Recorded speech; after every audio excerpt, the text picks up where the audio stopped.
नमस्कार आप सभी को।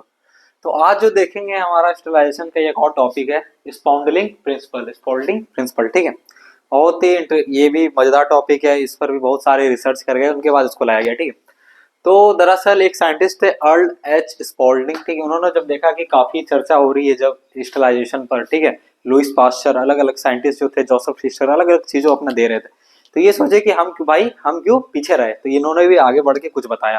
ठीक, तो इन्होंने क्या बोला कि जैसे कि देखो, आराम से समझो पहले एग्जांपल से। ठीक है, जैसे मान के चलो कोई इंस्ट्रूमेंट को क्या हमने ओटी में यूज किया, ऑपरेशन थिएटर में किसी पेशेंट पर उसको यूज किया। ठीक है, चीर फाड़ उससे किया। ठीक है, और एक नॉर्मल एक वार्ड में स्टेथोस्कोप से हम कोई मतलब किसी का सुन रहे हैं, या फिर बीपी कफ लगा के हम किसी पेशेंट का बीपी ले रहे हैं। ठीक है, अब दोनों को तो हम एक ही चीज में तो स्टेलाइज नहीं कर लेंगे। ठीक है, अब जो चीज ओटी में यूज किया गया है ऑपरेशन के लिए, उसको तो कई हाई लेवल का स्टेलाइजेशन या फिर डिसइंफेक्शन चाहिए। अगर हम हाई लेवल का उसके अंदर नहीं करते हैं तो फिर क्या होगा, कहीं ना कहीं बैक्टीरिया वगैरह रह जाएंगे।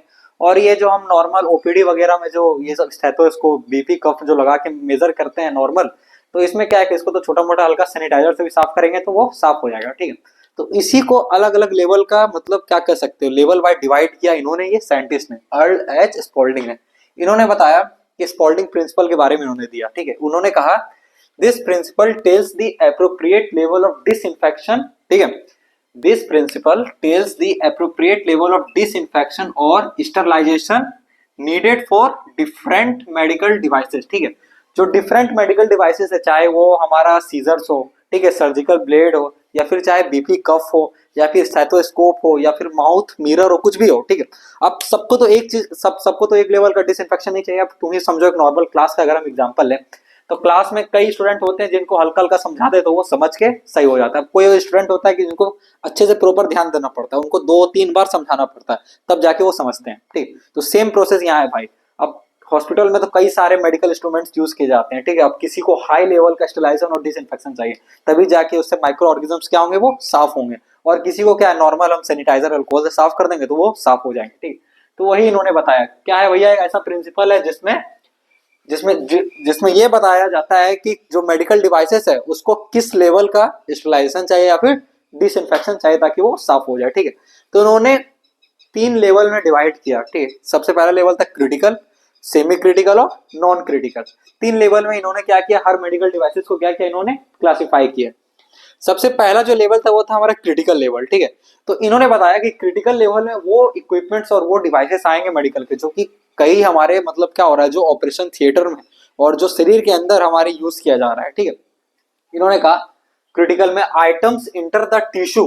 ठीक है, आइटम्स इंटर द टिश्यू और वेस्कुलर सिस्टम। ठीक है, आइटम जो भी आइटम इंटर हुआ है हमारे टिश्यू में, जैसे कि सीजर हमने काटा अपने हाथ, जैसे क्या होता है कि ओटी वगैरह में क्या होता है, काटा जाता है सीजर्स की मदद, या फिर सर्जिकल ब्लेड क्या होता है पूरे अंदर तक जाती है, तो वो सब पूरा कहा हो रहा है, वो सब टिश्यू को एकदम कवर कर रही है। ठीक है, और वेस्कुलर सिस्टम यानी कि हमारा ब्लड वेसल्स जिसमें ब्लड फ्लो हो रही है, ये सब में जो भी आइटम्स इन्वॉल्व हुई है, ठीक है, वो उनको क्या होगा, हाई लेवल का डिसइंफेक्शन या फिर स्टेरिलाइजेशन चाहिए रहेगा। अगर हम नहीं करेंगे तो क्या होगा, कहीं ना कहीं माइक्रो ऑर्गेनिजम्स क्या होंगे, वो उसमें रह जाएंगे। ठीक है, तो कौन कौन आते हैं भाई इसके अंदर, वही सर्जिकल इंस्ट्रूमेंट जो आपको बताया, सीजर्स हो गया, सर्जिकल ब्लेड हो गया, ये सारे किसके अंदर आएंगे, क्रिटिकल के अंदर। तो भाई इसको कैसे हम स्टेरिलाइजेशन करेंगे, कौन से प्रोसेस से स्टेरिलाइजेशन करेंगे, तो स्टेरिलाइजेशन के हमारे 2 मेन प्रोसेस होते हैं, ड्राई हीट और मॉइस्ट हीट। ठीक है, इन सभी से हम इसको स्टेलाइज कर सकते हैं। मॉइस्ट हीट के अंदर ऑटोक्लेव आता है, ये सारा मैंने ऑलरेडी वीडियो बना रखा है। ड्राई हीट के अंदर बहुत सारे आते हैं, रेड हॉट आता है, फ्लेमिंग आता है, इंसिनरेशन आता है, हॉट एयर ओवन आता है। ठीक है, तो किसी पर भी हम आगे कर सकते हैं। ठीक है, सेकंड इन्होंने क्लासिफिकेशन दिया सेमी क्रिटिकल का। ठीक, कौन सा क्लासिफिकेशन दिया, हमारा सेमी क्रिटिकल का। उसमें बताया कि जो इसके अंदर वो आइटम्स आते हैं जो हमारे म्यूकस मेम्ब्रेन से कांटेक्ट में आए हो। किसके कांटेक्ट में आए हो, हमारे म्यूकस मेम्ब्रेन के, मतलब कि हमारा पूरा शरीर के अंदर भूखा नहीं गया हो। जैसे कि कुछ इंस्ट्रूमेंट जैसे कि हम माउथ के अंदर रख रहे हैं, ठीक है, डेंटिस्ट क्या करते हैं, माउथ मिरर या फिर माउथ ऑपरेटर आता है, ठीक है, उसको क्या करते हैं, माउथ के अंदर रखते हैं और फिर दांत वगैरह को चेक करते हैं। ठीक है, तो उसको क्या है, उस टाइप के जो भी इक्विपमेंट्स है वो सब किसके अंदर आते हैं, सेमी क्रिटिकल के लेवल के अंदर। उसको हल्का कम लेवल का डिसइंफेक्शन या स्टेरिलाइजेशन जरूरत होता है। ठीक है, तो कौन कौन आते हैं भाई इसके अंदर, हाइड्रोजन सॉरी माउथ मिरर जो होते हैं ये सब आते हैं। ठीक, किससे हम इसको साफ करते हैं, हाइड्रोजन पेरोक्साइड हो गया, इथाइलिन ऑक्साइड हो गया, ये सब से हम क्या करते हैं, इसको हम स्टेराइल या फिर सॉरी डिसइंफेक्ट करते हैं। ठीक है, लास्ट हमारा जो है स्पॉन्डिलिंग प्रिंसिपल का थर्ड इन्होंने क्लासिफिकेशन दिया, नॉन क्रिटिकल। नॉन क्रिटिकल में क्या बोला कि जो आइटम्स होते हैं वो सिर्फ स्किन के कांटेक्ट में आते हैं, ठीक है, उसको मुंह के अंदर किसी और एरिया के अंदर ये सब लेना देना नहीं है, ठीक है।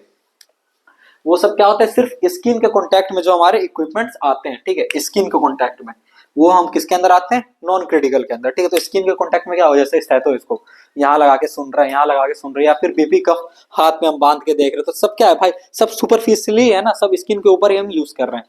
तो ये सब क्या है, नॉन क्रिटिकल के अंदर आएंगे, जिसको हम नॉर्मल अल्कोहल या फिर सैनिटाइजर से ही साफ कर सकते हैं। इसमें ज्यादा कोई ऐसा डिसइंफेक्शन का हाई लेवल का डिसइंफेक्शन तो नहीं चाहिए, ठीक। अब तुम ही बताओ, जो स्टेथोस्कोप है उसको तुम मुंह के अंदर डालते नहीं है, या फिर छेद करके अंदर शरीर के अंदर डालते नहीं है, तो क्या होगा, बहुत ही कम माइक्रो ऑर्गेनिजम्स उसमें रहने का चांस है। तो अब उसको थोड़ी हम ड्राई हीट या फिर मॉइस्ट हीट करने जाएंगे, नॉर्मल अल्कोहल या फिर सैनिटाइजर से हम उसे साफ कर सकते हैं, ठीक है। तब तक के लिए धन्यवाद।